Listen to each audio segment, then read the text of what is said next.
13 अगस्त को विधानसभा सत्र के दौरान चर्चा के दौरान समाजवादी पार्टी की जो विधायक थी पूजा पाल, उन्होंने मुख्यमंत्री योगी आदित्यनाथ की तारीफ की थी, क्योंकि उनके पति के जो हत्यारे थे वो भी समाजवादी पार्टी में थे और माफिया मुख्तार पे हत्या का आरोप लगा था और उस मामले में लगातार कार्रवाई हो रही थी। माफिया मुख्तार की एक पुलिस हिरासत में मौत हो जाती है, जिसको लेकर के पूजा पाल जब संबोधन करती हैं तो उन्होंने मुख्यमंत्री को धन्यवाद किया कि मेरे पति के जो हत्यारे थे उनका जो न्याय था उस न्याय को दिलाया गया। उनकी पति के हत्यारों को भी मुख्यमंत्री ने बख्शा नहीं और एक तरीके से मिट्टी में मिला दिया।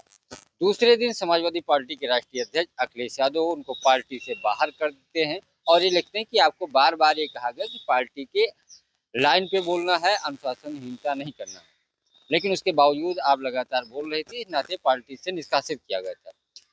मामला 2024 का है, जब राज्यसभा चुनाव हो रहे थे तब भी पूजा पाल ने बागी होकर वोट दिया था, जिसमें समाजवादी पार्टी के 7 विधायक राकेश प्रताप, राकेश पांडे, अभय सिंह, मनोज पांडे, विनोद चतुर्वेदी, ऐसे कई सारे नाम।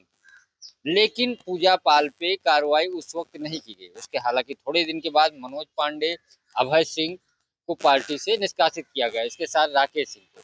लेकिन उस समय पूजा पाल पे कार्रवाई नहीं की गई, वो कहा गया वो पीडीए की सदस्य हैं। लेकिन अखिलेश यादव को उस वक्त बेहद बुरा लगा जब माफिया अतीक को ये कहा कि मिट्टी में मिला दिया और मुख्यमंत्री योगी आदित्यनाथ की तारीफ, और उस समय सपा ने निष्कासित कर दिया। ये निष्कासन भारतीय जनता पार्टी ने हाथों हाथ लिया और मुद्दा बनाया कि माफिया अतीक का जब माफिया शब्द जोड़ा या हत्यारा कहा तब निकाला तो समाजवादी पार्टी को बहुत दुख हुआ। इस नाते पूजा पाल को पार्टी से निष्कासित कर दिया और पीडीए की सदस्य हैं। ये है समाजवादी पार्टी का असली रूप। इस मुद्दे पे भारतीय जनता पार्टी लगातार सपा को घेर रही है और बड़ा मुद्दा बना रही है। पूजा पाल भी इस पूरे मामले पे लगातार सोशल मीडिया पे एक्टिव हैं। 2 दिन पहले मुख्यमंत्री योगी आदित्यनाथ से भी मिली थी। कई सारी उनकी पोस्ट आई कि मैं विधायक बनने के लिए नहीं आया था, अपने पति के हत्यारों को का जो सजा दिलाने के लिए आई थी और उनको योगी आदित्यनाथ ने मिट्टी में मिला दिया।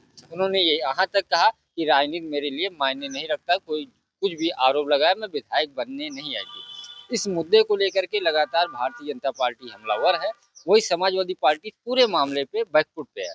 हालांकि सपा लगातार इस मामले को ये कह रही है कि पार्टी की अनुशासनहीनता बरत रही थी, कई सारे मुद्दों का उदाहरण दे रही है, लेकिन इस मामले पे सपा जो है घिरती नजर आ रही। उसका ये कारण एक तो अतीक अहमद का जो नाम लिया वो एक मुद्दा बना, और जब समाजवादी पार्टी को कार्रवाई करनी चाहिए, जब बागी हुई राज्यसभा में वोटिंग किया खिलाफ जाकर के, तब निष्कासित नहीं किया।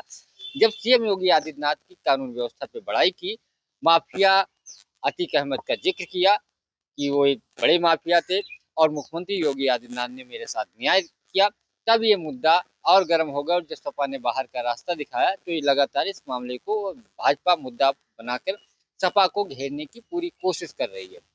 हालांकि सपा इस पूरे मामले पे बचाव कर रही है, लेकिन एक तरीके से पूजा पाल के जरिए बीजेपी पीडीए की एक काट ढूंढ रही है और पूजा पाल को हर मोर्चे पे आगे कर रही है। पूजा पाल इतना सोशल मीडिया पे एक्टिव नहीं थी, लेकिन निष्कासन के बाद लगातार वो एक्टिव है, मीडिया पे बयान दे रहे हैं। चर्चा तो यहाँ तक सोशल मीडिया पे है कि पाल समाज का बीजेपी सरकार में यानी उत्तर प्रदेश सरकार में कोई मंत्री नहीं है। अब चूंकि पूजा पाल पार्टी से निष्कासित हो गई हैं, एक तरीके से स्वतंत्र हो गई हैं, तो उनको योगी सरकार में मंत्री पद या अन्य कोई जिम्मेदारी भी दी जा सकती है और एक महिला और ओबीसी का एक बड़ा चेहरा सामने खड़ा किया जा सकता है सपा के, क्योंकि सपा के ही विधायक हैं और उससे कई सारे निशाने बीजेपी साधने की कोशिश कर सकती है। पंकज चतुर्वेदी, टीवी 9, लखनऊ।